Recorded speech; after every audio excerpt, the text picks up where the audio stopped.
They have filled it. They have hired 11.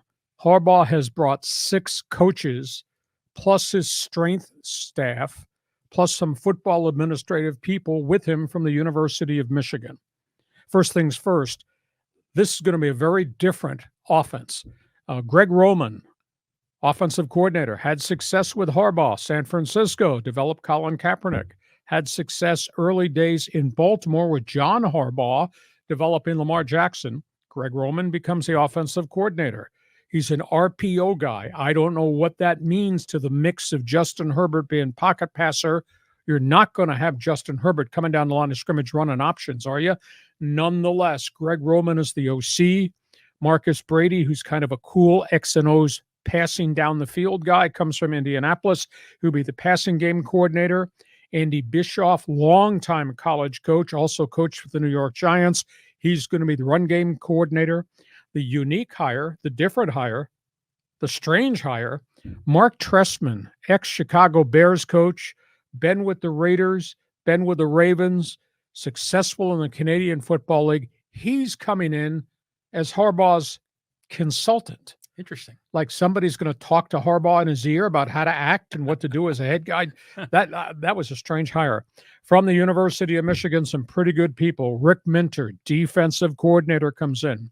Mike Elston, defensive line coach, comes in. Steve Klingscale, secondary coach, comes in. And the offensive line coach from Michigan, plus the strength staff.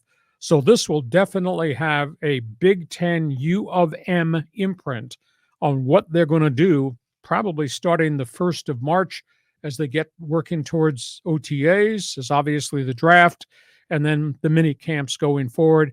Very, very different coaching staff that Harbaugh's brought in. This is great. Great news. I mean, they're establishing what their identity is going to be. You know, they did it at Michigan. Now they're going to do it with the Chargers.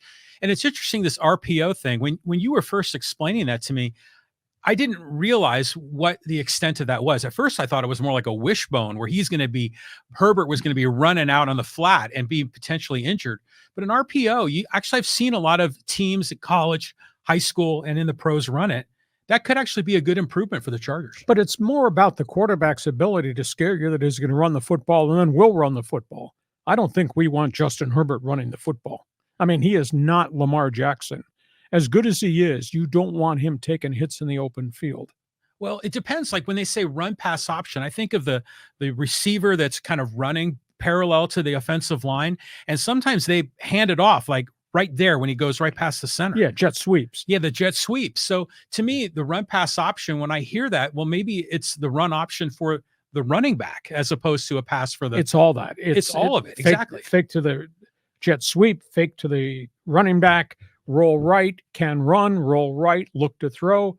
I just don't want Justin Herbert running very much. Well, didn't he do that already at Oregon? Wasn't he that kind of a guy? But that's different than the National Football League. Yeah, well, sure. The shots are much more violent in the NFL. Okay, so we go from the Chargers